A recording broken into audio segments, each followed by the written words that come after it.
致命傷を当ててんな。私は任教と民族運動っていうのは相通ずるものがあると思ってますからね。私自身が実際に任教の世界に生きながら民族化活動を行っているわけですから。偉そうなことやれんだよ。国歌歌ってんだよこっちは。どうだお前。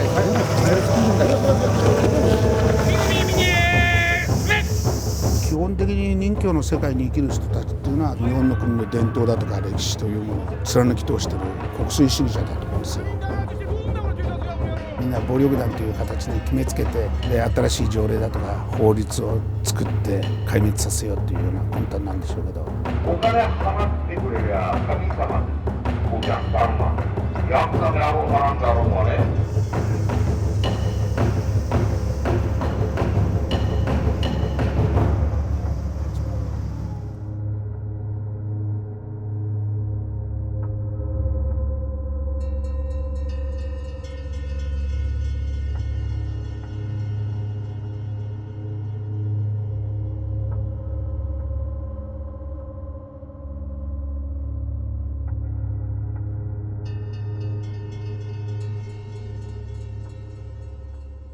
若いやつらがみんなで推薦してくれたからなれたわけだって、自分からなりたいよって言ってなる人はそうそういないんじゃないかと思うよね。私は最初にその任教の道でずっと生きてましたからあまり民族派活動家としての意識はなかったんですけど、私の自伝の本を見てぜひ映画化したいっていうことじゃなかったかと思うんですね。それを元にして V シネマ化したもんですからほとんど事実関係に基づいて作られた映画です。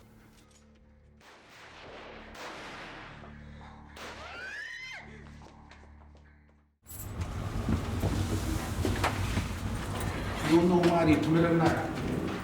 民族派のカリスマであった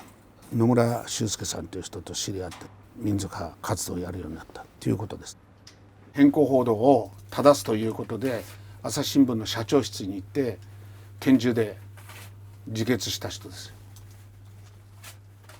おそらく野村さんと知り合わなきゃこの道に入っていなかったかもしれないし、大日本史公会の名誉顧問、あといろいろなところの役員を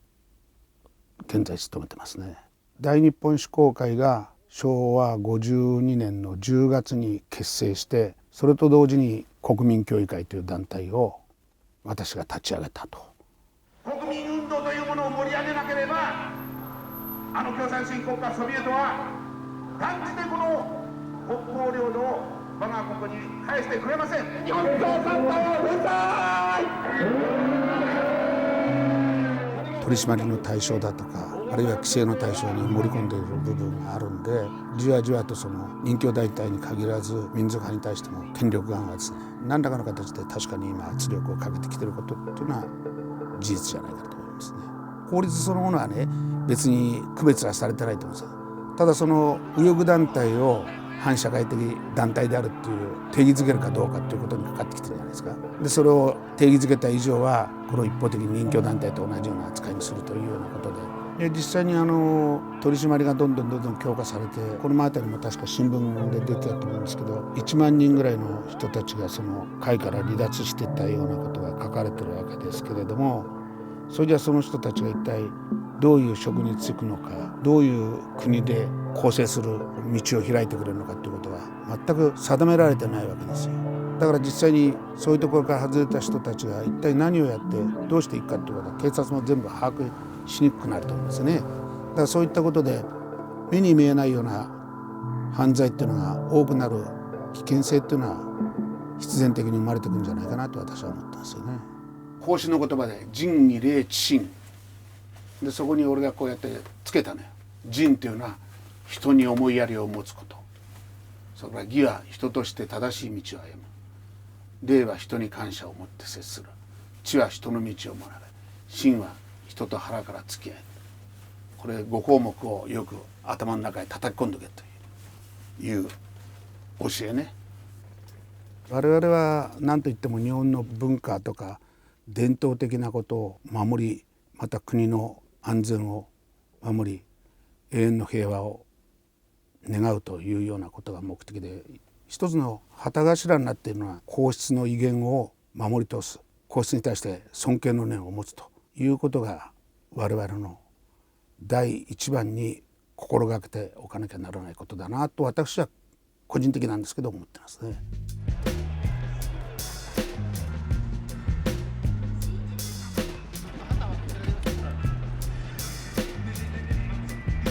基本的に任教の世界に生きる人たちっていうのは民族派と同じような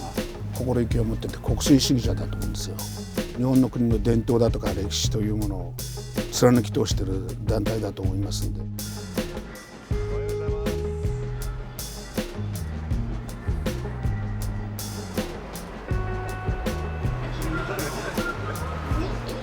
お通行中の皆様、ただいまよりこの東口人をお借りしまして社会の不条理を正す会定例街頭演説会を行いたいと思います。防犯条例なんていうね、条例があります。暴力団排除条例。暴力団とかヤクザみたいな人と仲良くしちゃいけませんよというような指言があります。家族や親戚にそういう方がいる方もたくさんいると思います。またお仕事の関係でそういった方と付き合いのある方もたくさん多いと思います。一般の市民がですよ、皆さんがその法律の矢面に立たされているということを少し考えていただければなと思います。お金払ってくれりゃ神様ですよ。お客さんがヤクザであろうかなんであろうがね、おとなしく飯食ってちゃんとお金払ってくれりゃね、別になんてことはないわけでしょ。日本の憲法で保障されている人権だとか結社の自由だとか言論自由表現の自由を著しく無視して弾圧をかけてくるのが今度の新しい条例じゃないかと思うので、そういう偏った個人の人権までも無視して暴力団という形で、あるいは反社会団体だということで差別して扱うということは憲法の理論に反するんじゃないかなということで運動の中に取り込んでいってるんじゃないかと思いますよね。はい、どうもご苦労さんでした。不条理っていうのはほら一般の人たちでも我々が感じない部分で普通の人たちでさえ不条理に感じてる部分があると思うよね。そういう人たちは声を発したくたって発せないじゃない。だからそういう声なき声の人たちの代弁者でありたいという考え方もあるよね。何もこの右翼団体をやってるっていうことじゃなくして積極的にこう参加してきてくれて、この街宣車の上でね、自分たちはこういう不条理を感じてるんだってことを訴えてもらったりするといいと思うね。一つ一つテーマやったら大変だもんな、不条理っていうタイトルだから。要するになんかこういう条例ができたパチンコがダメだ、任教の世界のがみんな締め出し食っちゃってるような方で、そのようなものに対してこうなんか物言うような形にならないようにこうした方がいいと思うよね。どうせやるならね。パチンコって19兆8000億円のね、売り上げしててね。19兆。何でもない、まだ娯楽施設っていうことになって、国益に本当に大きく還元してんなると思うわけだけどさ。市民に訴えていかなくちゃいけない。そりゃそうだよね。でよくて名前言うだけだと全部もうこれが左だからなんて覚えてきなさいって俺言われました。今度逮捕されたら黙って。そしたら最後に赤田会長締めてください。いやもう休み中は健康に留意してくださって、また来年の2月から一生懸命頑張りましょう。フィリピンに行ったのはラモスさんが国防大臣だった時ですね。やっぱり日本の国がどういう国であるかということをこう知らしめる意味では大切なことだと思うんですけれども、共産ゲリラが活発に動き回ったり暴れ回ったりしている最中に、一つのラモスさんが内外にこう反響をアピールする意味で我々日本の民族派を招集したんじゃないかなと思うんですけども、一応軍事訓練ということで向こうへ行きました。それでラモスさんと対談したり、あるいは国防省の人たち、それからマスコミの人たち、当然私もフィリピンの反響を唱えるような番組で約15ぐらい出演しましたかね。それから拳銃を実際に撃ってみたり、 M16 というマシンガンを撃ってみたり、戦争の傷跡の残ったところを視察してみたり、意見交換する意味で向こうから招集されたものに関しては極力応じるようにしています。こちらからあえてどこどこの国に行きたいとかなんとかっていうことはあまり民族化としてはやらないんじゃないかなと思ってますね。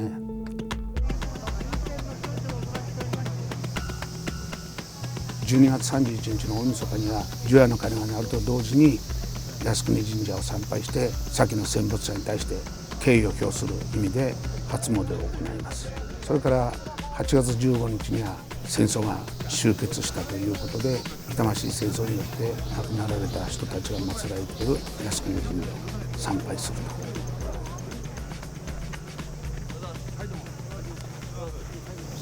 取材ダメなんだって。誰がそんなんするの？誰が出てくるんですか？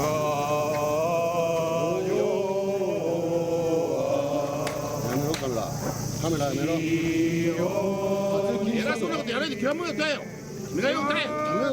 偉そうなことやらないで歌えよ。国歌歌ってんだよこっちは。ダメだお前。押すなよ。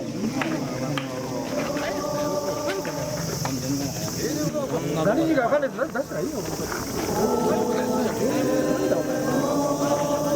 味気ってんだお前。俺らじゃないよ。借りて。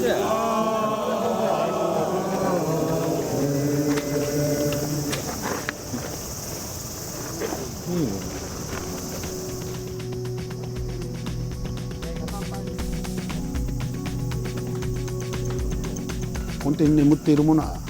民族化も任教の世界も同じだと思いますね。だから任教の人が民族化運動を行うというようなこともですね、決しておかしなことではないと思うんですね。私自身が実際に任教の世界に生きながら民族化活動を行っているわけですから。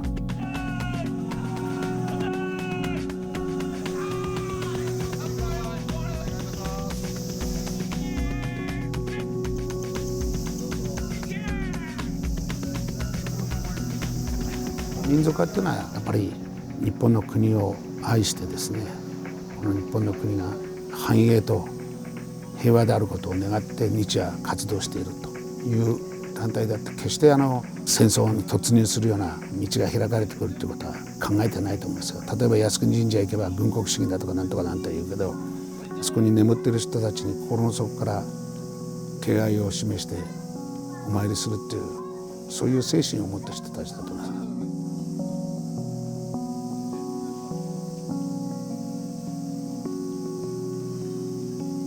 やっぱり男の世界であり、突き進んだ以上は両方にやっぱり全力疾走していかなきゃならないなと思ってますね。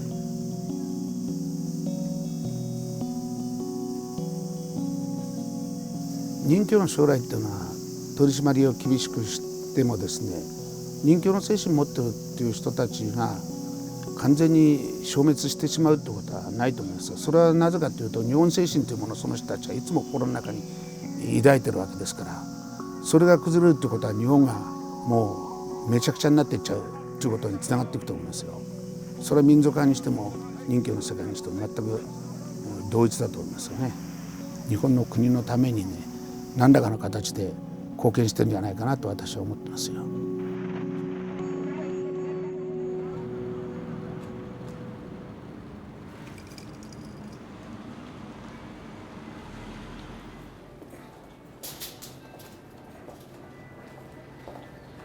この辺はアベックが多いから取られると困る人もいるんじゃないのかな関係者多いよね。もうだって50何年いるんだからさ、新宿に16の時打ち飛び出してんだから。だからもうほとんど新宿の人は友達みたいなそうそう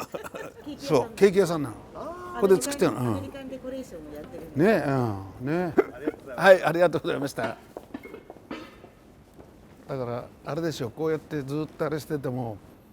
結構地元の人たちとはね、こういう世界の人間だって分かっててもお付き合いはするわけよ。こうやって人間性だから、それを何でも悪い悪いって決めつけちゃうでしょ。向こうが嫌いだとか怖いって言うんだったら寄りついてこない、わざわざ話しかけてこないじゃないね。そういう現実をこう一般の人たちが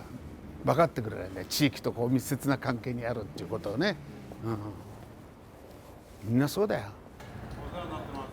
でもこちらこそとんでもない。いつも俺が街を歩いてていろんな人たち会うからさ、今言ってたね。そう近所のクリーニング屋でいつもこうね、もうこうやってねみんな素性分かってたってこうすごくこう親しくさ気さくにこう語りかけてくるんですよみんな。大将ですよ。ね。どうもはい。銀鏡ってのはやっぱし古来から日本に伝わってる文化の一つだと思うんだよね。だから悪いっていうことじゃなくしてその人魚の世界の人たちがですねなかなか法律でも答えが出ないような問題だとかそれからなかなか人が骨を折ってくれないようなことにまで骨を折ってやって物事を解決するという簡単に言えばその地域の人たちを大事にしてやってですね夫婦喧嘩があってもその間に与えて仲介をするような立場にいるのが人魚の世界ではないかなと思いますよね。周りにいろいろ苦難だとかいろいろ困ったことを抱えている人たちのなかなか誰しもが手助けしてくれないようなことに関して手を施しているっていうのがやっぱし人魚の精神じゃないかな。強きを食いき弱きを助けるっていう。